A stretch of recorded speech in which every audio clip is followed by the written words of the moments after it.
tonight are on the broad road that leads to destruction.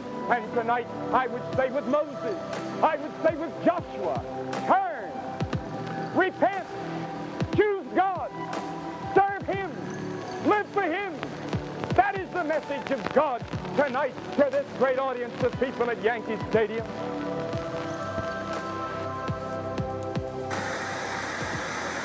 I see revival coming to planet Earth, maybe as never before. It would be untold numbers, and untold, uncounted multitudes that will be saved. The dead will be raised. The arthritic will be healed. Cancer will be healed. No disease would be able to stand before God's people, and that it would be a worldwide situation.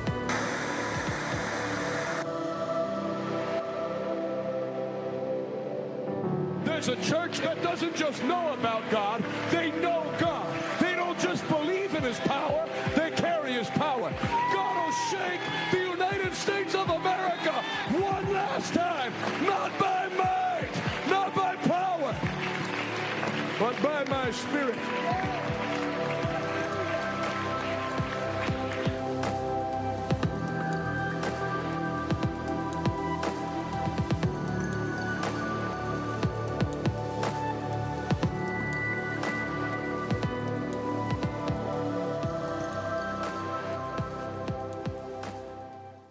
Welcome to Pittsburgh, Pennsylvania, as Dallas and I are here to announce our next big move, biggest move we've ever made for Revival Today. Behind me is a building that will look nothing like it looks right now when we finish. We're on just under 5 acres of property that we've just finished purchasing, which is going to give us the ability to have a state-of-the-art studio. And in that studio, something I've wanted to have for a long time, which is a live studio audience. It's going to be a 500-seat building when we finish with it that'll give us the ability to touch the world with our broadcasts. This facility is going to give me the ability to do what I've really missed, which is having you in the audience to minister to personally. Obviously, you can't beat the reach of digital media. We touch the whole world every day, but we have the ability now with this to lay hands on people, pray for people that are sick, a place where you can bring people that are drug addicted, demonized, and really give them the ministry that you can't get on YouTube and Facebook. I can't wait. And then beyond that, we're going to announce the launch of Revival Today Church. We're going to hold Holy Ghost church services every Sunday morning. I'll be there most Sunday mornings. This isn't going to be like some little side project. We're going to give you and your family a place you can go that's a soul-winning church that values the presence of God, where you can get prayed for and ministered to, where there's not a critical race theory lecture or a mask and social distancing 10 minutes of no talking to anybody in the lobby. None of that. We're going to have a place where you're free and where you're free to experience the presence of God. I'm incredibly excited because I know a lot of you have been asking about different meetings and events that we couldn't have during COVID, and trust me, we tried so hard. So this really frees us up to do everything that we want to do with healing meetings and women's conferences. So I am so looking forward to seeing you and having you be a part of this. So I want to give you a twofold call to action. Number one, if your church turned in to a liberal nightmare in 2020 and you need a place to go, I would be happy to have you at our church. Number two, if you are a partner or a friend of our ministry, Revival Today, this is the biggest move by far we've ever made. By the time we finish remodeling that building, the acquiring of the property, you're looking at a couple of M's. So if you would stand with us now, I'll say thank you ahead of time. Pray and ask the Holy Ghost what He would have you to do. You've been so generous, and I thank you ahead of time for your extreme generosity. I know I speak on behalf of my wife, everybody here at Revival Today when I say we love you very much. And now I can say I look forward to seeing you face to face here at the new home of Revival Today. Hey.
Good morning, everybody. Welcome to Check the Market. Bitcoin uncertainty grows. Time to sell or buy the dip. I, like everybody else, say buy the dip. This is going straight to $1 trillion per Bitcoin.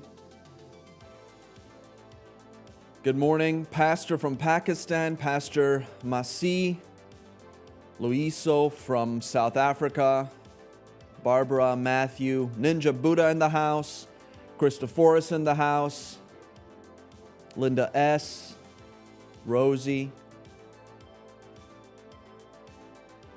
Make sure you share the broadcast. It's going to be a good one today. Jonathan from Texas, good morning. Gerald, markets will be green today. We'll see. There was some job report stuff that came out this morning. So we'll have to see if they are in the green today. I think they were up this morning, pre-market, then they dropped when the news came out. So we'll see what happens today. XRP and XLM, I like both of those.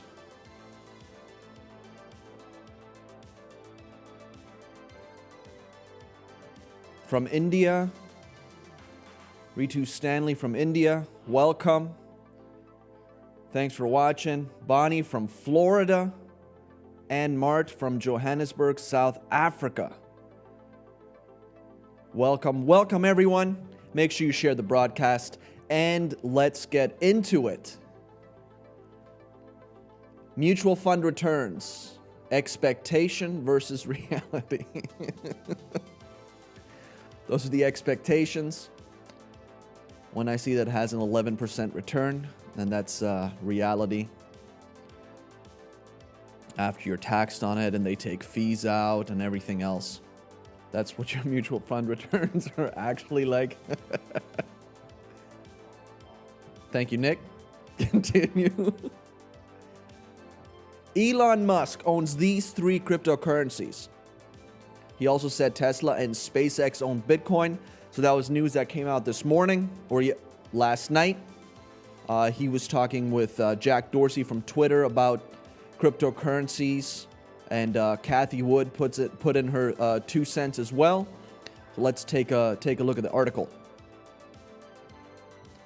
Tesla CEO Elon Musk said on Tuesday that the 3 meaningful assets he personally owns besides his 2 companies are Bitcoin, Dogecoin, and Ethereum. The markets are open. Money is flying everywhere. And they're only slightly down. The S&P 500 is up a little bit. Russell's up a little bit. Dow Jones is down a little bit. So it looks like we're fairly flat at open. We'll see what happens. Let's see the article.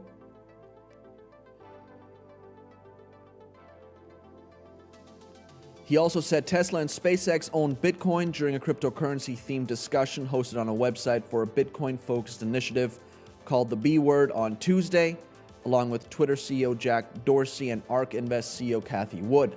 The B Word discussion was hosted by the Crypto Council for Innovation, which touts itself as a global alliance of crypto industry leaders. Musk added that he owns much more Bitcoin than Ether or Doge. The price of Ethereum rose above 2,000 upon the billionaire's Tuesday announcement. According to CoinDesk data, Bitcoin, Dogecoin, Ripple, Cardano, and most other cryptocurrencies were also up across the board Tuesday at the time of publication. Keep going. When asked why he's such a big fan of Dogecoin, a cryptocurrency based on a popular meme as a joke in 2013, Musk said he likes dogs, memes, and the fact that Dogecoin doesn't take itself too seriously. That's a good reason. He explains later that he believes some of the most unlikely investments end up becoming the most profitable. Continue.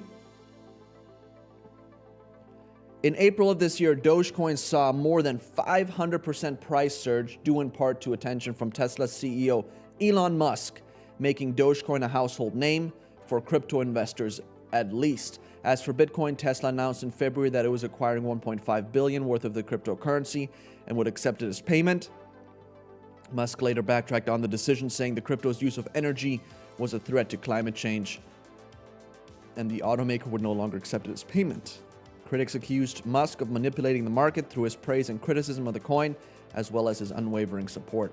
Tesla founder on June 12th, however, suggested that could change. Musk reiterated on Tuesday that there is a future for Bitcoin within Tesla, and explained that he has no intentions of playing the market. All right, next. Southwest airline losses narrow as leisure travel bounces back. So that's some good news. Leisure travel bounced back. So we can see from the pictures from the airport on the airports on 4th of July. I mean, it looked like it was, crazy. Let's see the article. Southwest Airlines Company on Thursday reported a smaller quarterly loss and said it would remain profitable for the rest of the year as leisure bookings rebound thanks to aggressive vaccination drives. The U.S. budget carrier has been one of the biggest beneficiaries of the easing of coronavirus curbs as it mainly caters to the domestic market, unlike larger rivals who fly transatlantic routes and are struggling due to international border restrictions. That has propelled Southwest's market value to more than $31 billion as of Wednesday's close, above Delta Airlines, that's kind of crazy, whose value has fallen by about a third to $26.6 billion from 2 years ago. Delta last week posted a smaller quarterly adjusted loss and also said it expects to remain profitable for the rest of 2021. Continue. Southwest said it stopped burning cash in June with an average core cash flow of about $4 million per day for the month. Its average core cash burn was at about $1 million per day in the second quarter, down from about $13 million per day in the first quarter.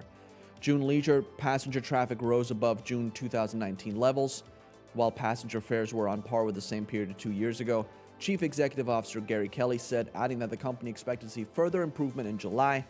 Southwest said it now expects July operating revenue to drop between 10 and 15% compared with the same period in 2019, an improvement from its prior forecast of a fall between 15 and 20. So we got good news for Southwest, good news for travel. People are tired of sitting at home. They want to get out. They want to fly somewhere, and they're using Southwest. So that's good news for them. Good news for Southwest. Let's see the next article.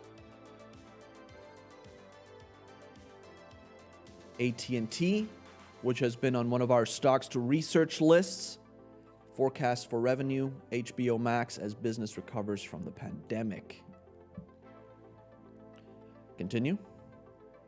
AT&T on Thursday raised its full-year financial forecast as the wireless carrier emerged from the pandemic with more wireless and internet customers and beat analysts' estimates for phone subscribers and revenue in the second quarter. Shares were up 1.61%.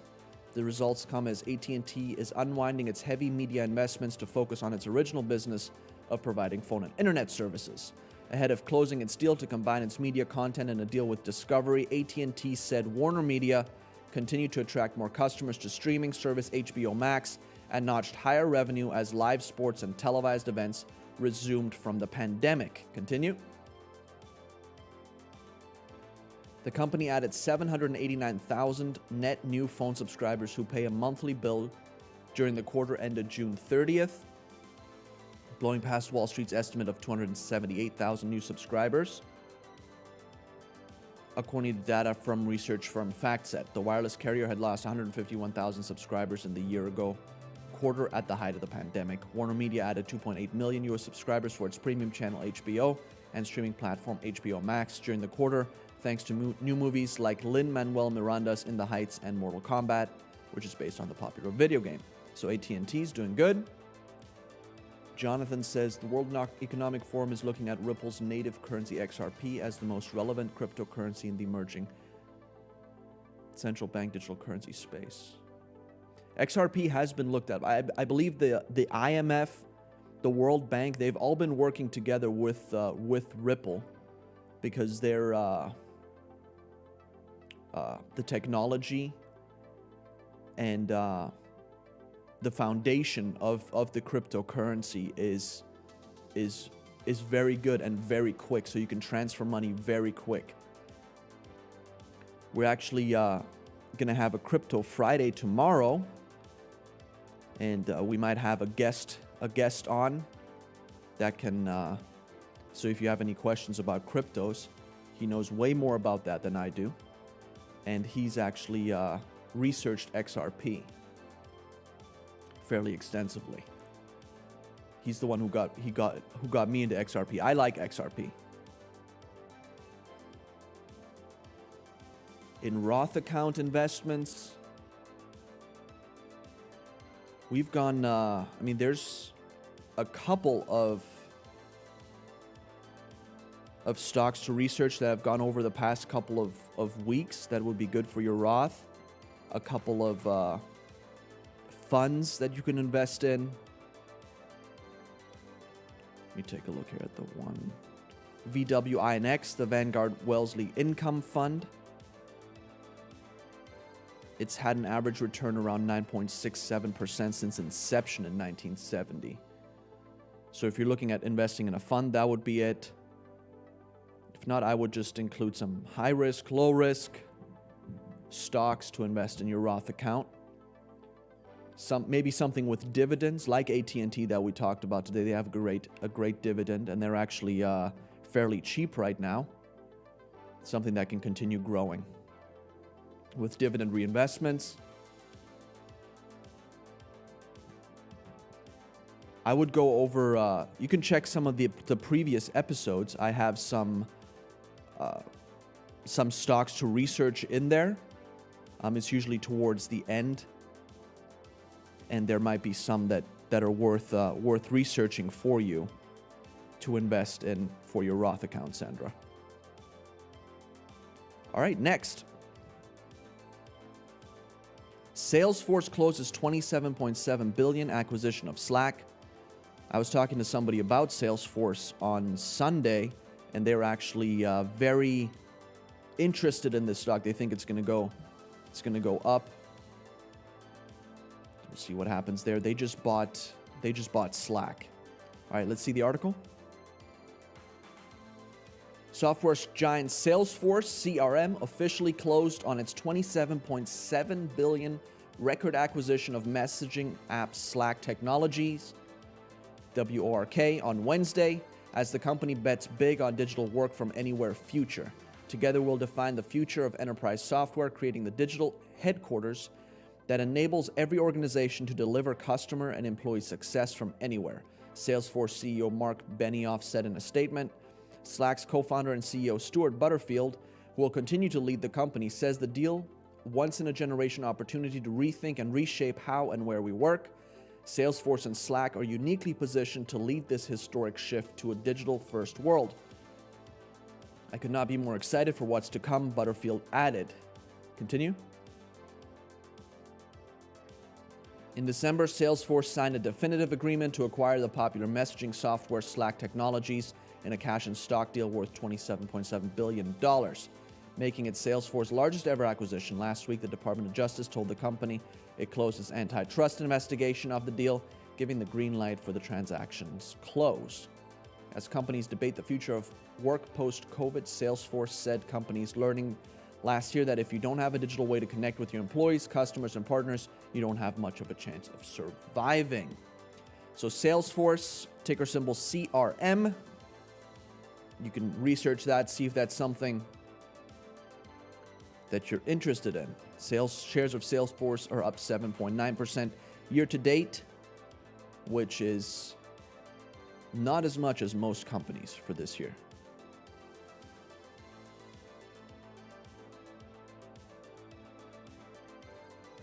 Keep going.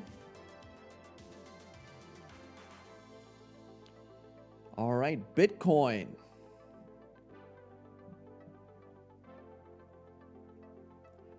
I don't have a watch list on social media, but there's something that we should, Nick, remind me to post the watch list that I have. So we'll post the watch list. the low, medium, and high. We'll create a watch list and we'll post that for what we've gone over to research. I have the one for Revival today and my personal one that I update, John, but I haven't posted it, but I can post that. Bitcoin hovers around 32,000 after boost from Musk and ARK's Wood. Continue. Bitcoin steadied as traders mulled the largest cryptocurrency's next move, following a rebound stoked by comments from Elon Musk, Jack Dorsey, and Cathie Wood. The digital asset was little changed at 31,820 as of 7 a.m. in New York on Thursday after jumping 6.5% a day earlier. Let's actually take a quick look here and see where we're at this morning on Bitcoin. And the show will be on tomorrow at 9:20.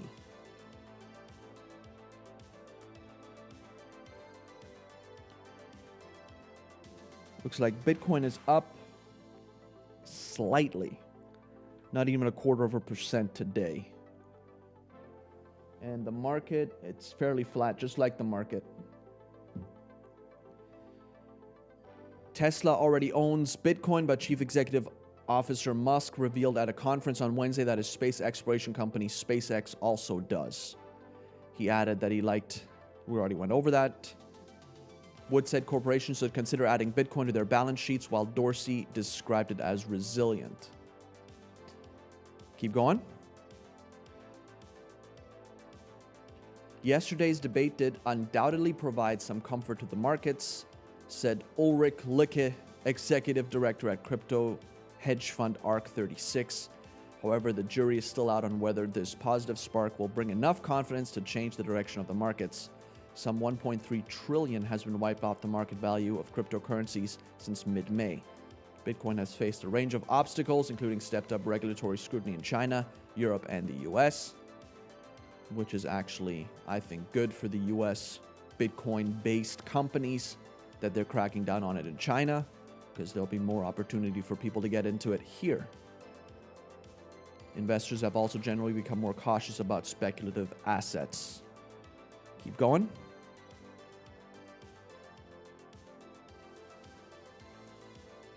The fear in the market was that if Bitcoin breaks below the 30,000 mark, the price will move lower violently, said Naeem Aslam, chief market analyst with AvaTrade. In reality, that is not what we have seen. The Bitcoin price has been stable and we have not seen any panic selling.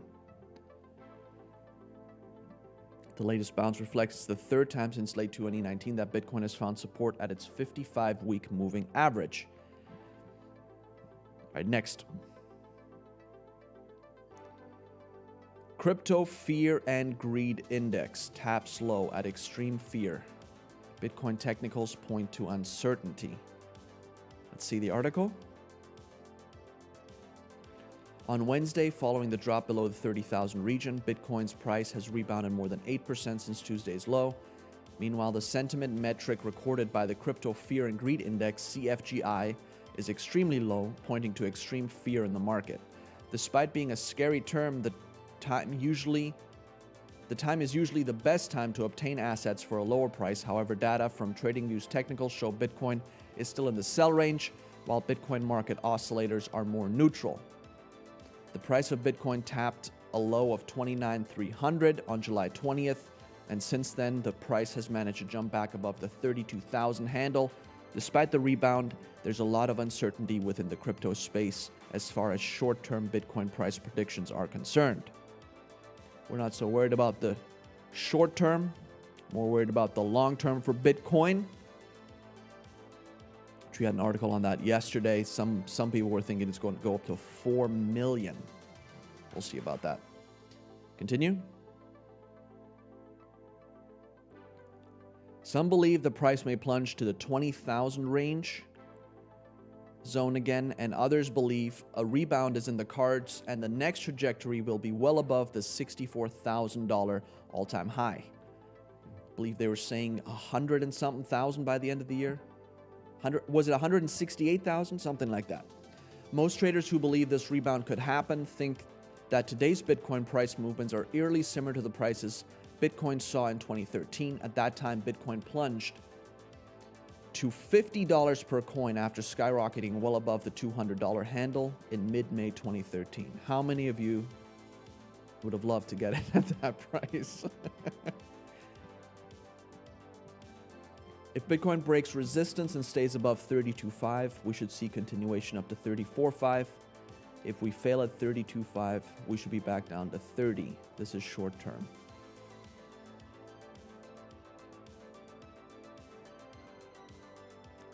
So we'll see. Bitcoin to the moon is what I say. Keep going. That's the Extreme Fear Index for Bitcoin. The Crypto Fear and Greed Index hosted on the website alternative.me. Let's keep going. Bitcoin's price then jumped close to 2,400% after the summer 2013 low and surged to the crypto asset's first four-digit US dollar all-time high. After Bitcoin dropped to 29.3 on Tuesday, the Crypto Fear and Greed Index tapped a low of 10 on the charts. The score of 10 is not the lowest point of the CFGI metric has recorded, but it's very low in comparison to most days. The last time the CFGI metric recorded a 10 was in mid-June and at the end of May as well. Since the end of May, the CFGI metric hasn't been this low in over a year, as the last time the CFGI hit a 10 or lower was during the March 12th, 2020 market rout, otherwise known as Black Thursday. While the extreme fear sentiment may seem dismal, traders believe it is one of the best entry points to get into any market. A market filled with panic sellers and extreme fear is sure to see cheaper assets than one filled with extreme greed, which is the highest end of the CFGI spectrum. Essentially, the CFGI analyzes emotions and sentiments from different sources and crunches them into one simpler number. But I'm long for 2021. Yes. I think that we're going to see some good gains by the end of the year on Bitcoin and Ethereum, XRP. Let's keep going.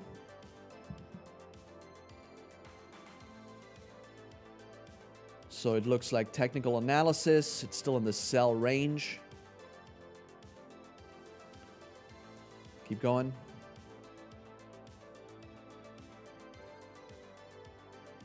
Moving averages are different, and a TradingView's MA technicals point to the strong sell range. Alongside this, Bitcoin US dollar oscillators are a bit warmer and are indicating a neutral range. For instance, the relative strength index, RSI 14, shows neutral, and stochastic also indicates things are neutral.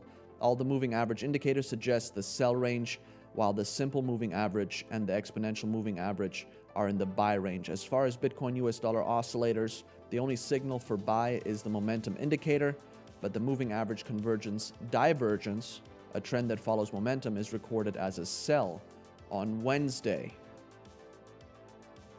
Continue.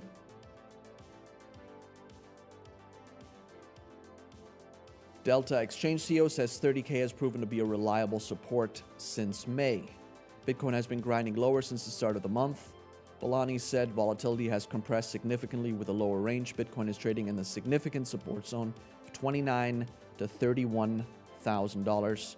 30K has proved to be a very reliable support since May. A breakdown of this level is likely to result in a significant increase in volatility and a final capitulation of crypto assets. That said, Bitcoin is still in the 30 to 40,000 rectangle until a conclusive breakdown takes place. All right, next.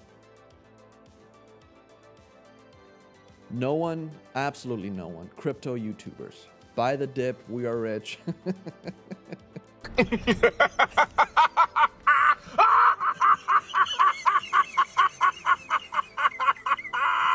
Very good.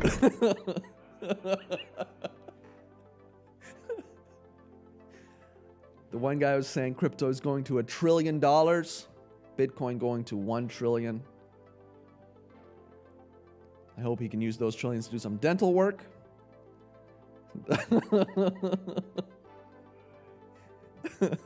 Keep going. European stocks rise with travel stocks gaining as ECB, European Central Bank, pledges low rate stance. So it's looking like the Europeans are doing what the Americans are doing. and they're going to keep rates low, even though there's inflation. Let's see the article. European stocks rose Thursday as traders renewed bets on an economic recovery as the European Central Bank communicated its intention to keep monetary policy loose for the foreseeable future. Doug follows one of those guys. The stocks Europe 600 rose 1% with travel and leisure stocks, including cruise operator Carnival and British Airways owner International Airlines Group leading the advance. European Central Bank met for the first time since switching to a symmetric 2% inflation target. And he's actually legit. There are some of those legit guys. They use a lot of what do they call that? Clickbait.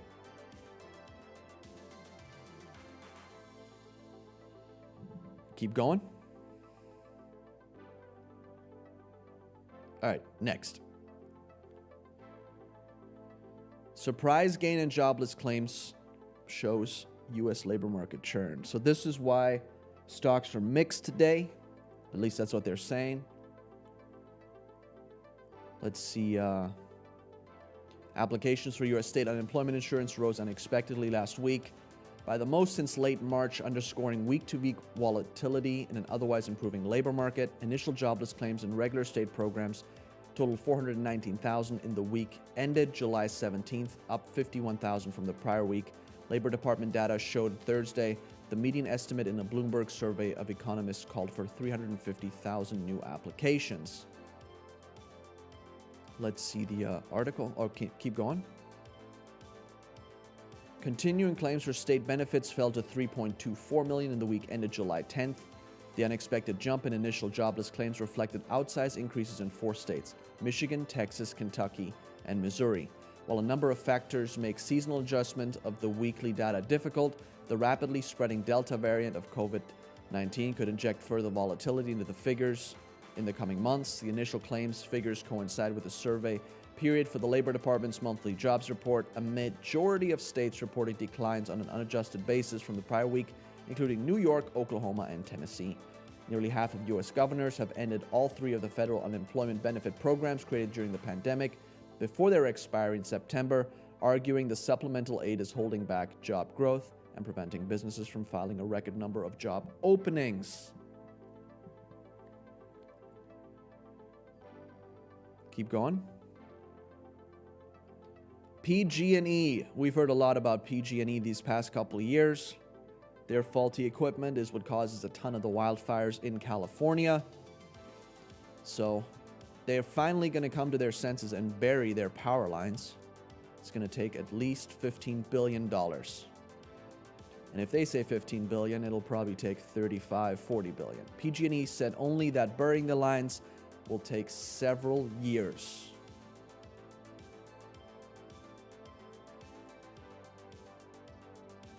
Keep going. PG&E is taking steps to prevent its equipment from sparking wildfires. The utility is planning to bury 10,000 miles of its power lines to keep its electrical equipment from colliding with millions of trees and other vegetation across drought-stricken California. The projected cost is between 15 to as much as 30 billion to bury 10% of its transmission lines. The utility believes it will find ways to keep the final bill at lower end of those estimates. Most of the costs will likely be shouldered by PG&E customers, whose electricity rates are already among the highest in the U.S. Keep going. PG&E stepped up its safety commitment just days after informing regulators a 70-foot pine tree that toppled on one of its power lines ignited a major fire in Butte County, the same rural area about 145 miles northeast of San Francisco, where another fire sparked by its equipment in 2018 killed more than 80 people. So PG&E is coming to their senses and finally burying their lines, which is what, I mean, the majority of Western Europe has buried lines. That was one of the things when I first came to the U.S. that was weird to see, is that the lines weren't buried here in the U.S. Keep going. That's it for that article. Next. Evergrande's worsening crisis piles pressure on founders to act fast. So Evergrande is a real estate developer in China, and it looks like they're getting into some serious financial trouble with all the debt that they have. I thought this was interesting because there's a ton of buildings, complete buildings that they've built in China that are completely empty, and it was only a matter of time before something like this happened there in China. Next. China weighs unprecedented penalty for Didi after US IPO. So this is something that upset the Chinese. The ride-sharing app Didi, which is like the Uber in China, they IPO'd on US markets, and China didn't like it. Let's see the article.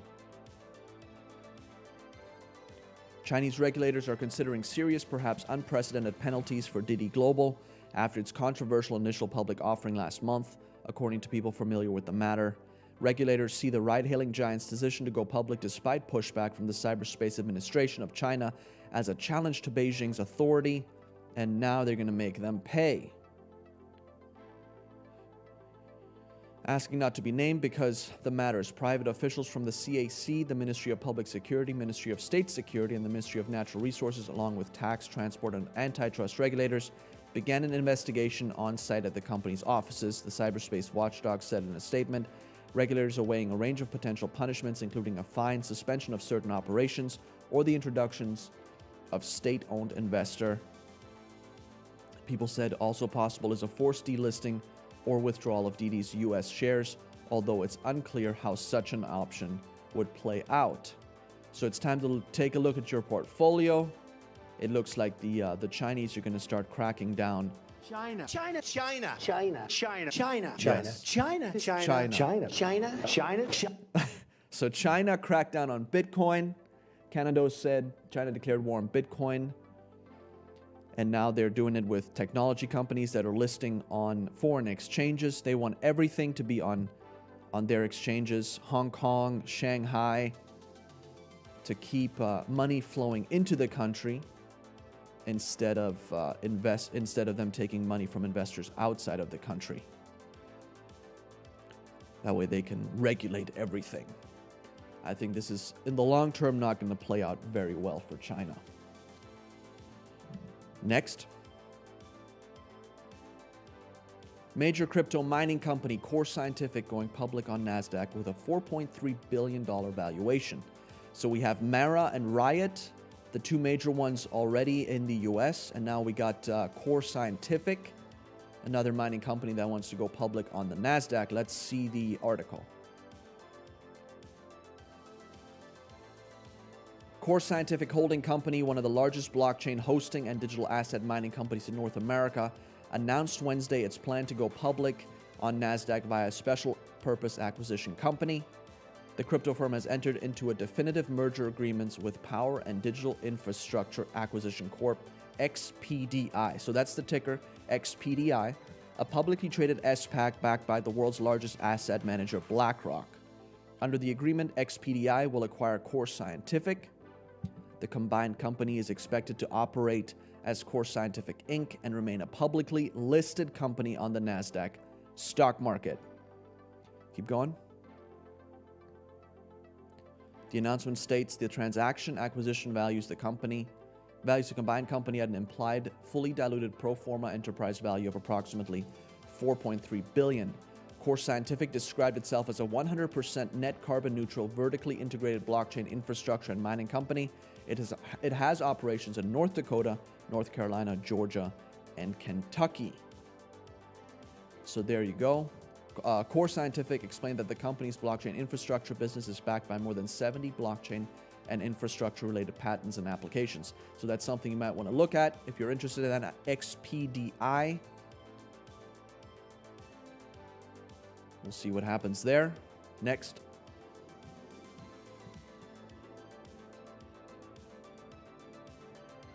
Global X joins firms filing Bitcoin ETF application with SEC.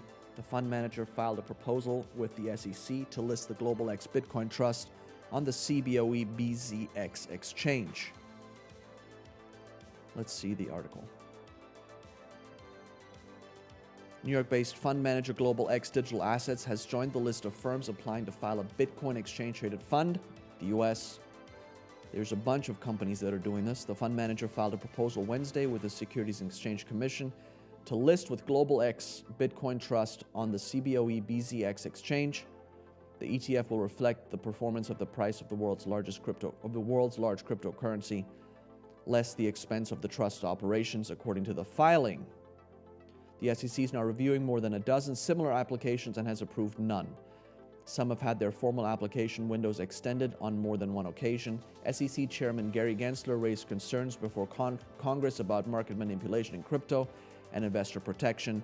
Market manipulation has been raised as a key concern by the regulator in rejecting past Bitcoin ETF applications. They're lumping all the altcoins in with Bitcoin, which they shouldn't do. All right, let's go over the stocks to research today. We've got RTX as the low, Raytheon Technologies, an aerospace company, an aerospace and defense company that is engaged in providing advanced systems and services for commercial, military, and government customers. Fundamentals are okay, but not great. The company is still way off its pre-pandemic highs of around $158 a share. It currently has some good momentum to the upside. The company has a dividend yield of 2.36%, and its price to book value is half of what the industry median is. It's currently at 1.83x. Should have no problem servicing its debts. It's going to be a fairly long-term play since travel and demand at airlines globally hasn't seen full recovery. However, government contracts that it receives make up about 60% of its earnings. Some risk could be a long-term downturn in airline travel, general economic downturn. But it is a defense company, and so should there be a skirmish, a war, whatever, this one's going to go up. So RTX, Raytheon Technologies. Medium, ERJ. We're staying in the airline sector today. Embraer SA. Embraer is a manufacturer of jets of 70 to 130 seats. Company produces aircraft for commercial, executive, and defense/security purposes.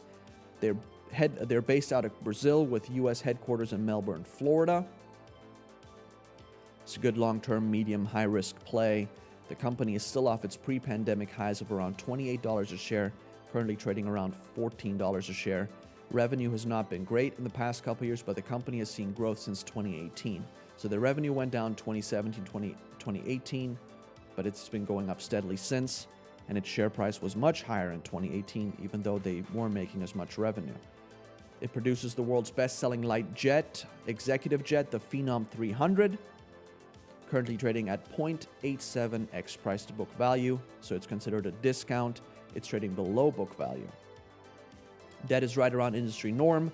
Government demand for defense products and its reputation in the executive jet segment will keep the company going while the industry recovers from the pandemic. Industry experts see the market growing for regional and business jets that the company offers. Risks include another downturn in travel industry and more competition from startups in China and Japan, which are getting into the short-haul commercial airline market with, I believe it's Comac and Mitsubishi Heavy Industries. I believe they're coming out with a plane.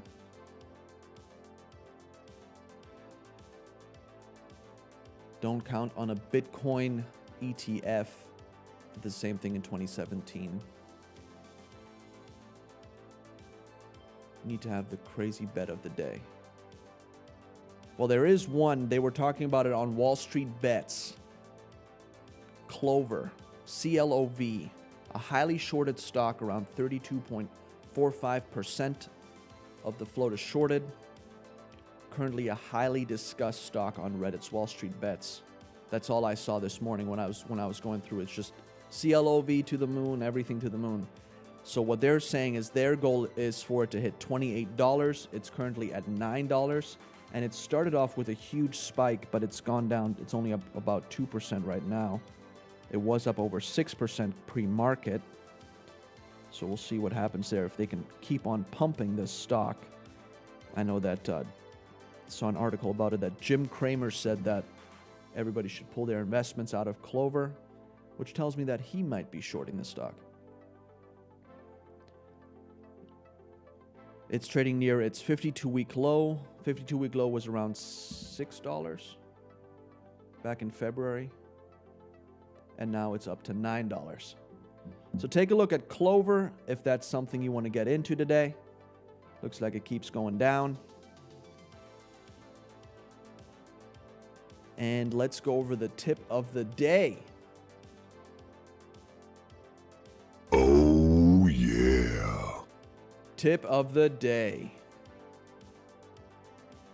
Make sure that when you read, when you go over documentaries, things like that.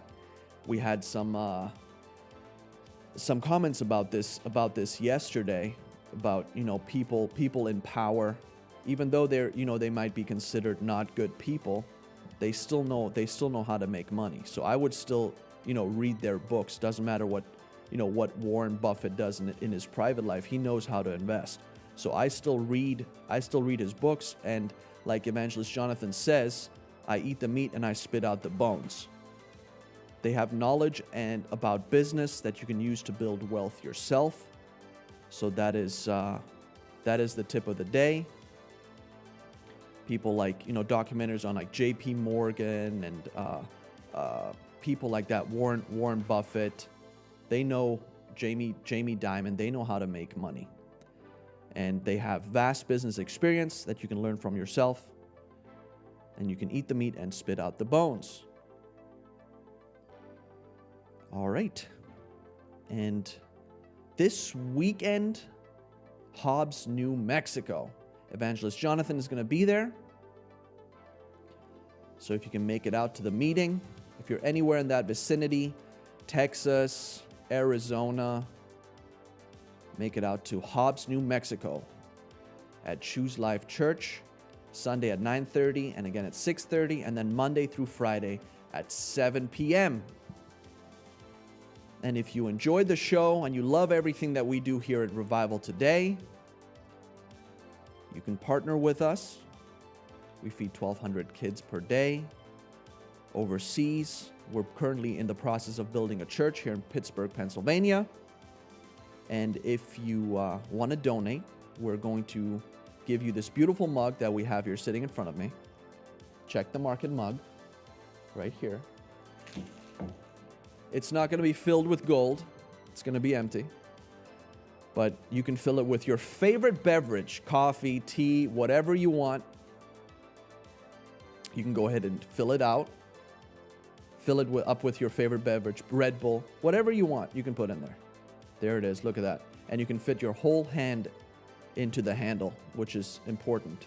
That way you're not carrying around a flimsy mug. I don't like that. And no, the mug does not come filled with money. You can give. You can go to revivaltoday.com/give. You can give there. Hashtag donate on Facebook. Text RT to 50155. Cash App, $RT Give, Venmo at RT Give, revivaltoday.com/PayPal. We also accept cryptocurrencies. So if you're trying to get out of cryptos, you can just donate those to us. You can scan that code right there, or go to the revival.com/give. Or you can call us if you have anything else, any other cryptocurrency that's not listed. When you scan that coin, we accept those too. Contact our office at 412-446-2332. Or you can mail us a check, P.O. Box 7, Prosperity, PA 15329. And then don't forget to claim your offer at revivaltoday.com/offer. That way we can send you that Check the Market mug that you can use for your favorite beverage. And that was it for today. Are there any other questions? Doug, no, you cannot fill it with crypto unless you buy. I have seen some on JM Bullion and those other exchanges, APMEX, that I go to buy silver, I have seen some Bitcoins. So it's like a silver coin with the Bitcoin logo on it. It's pretty cool. So if you want to buy some of those, you can fill it with that.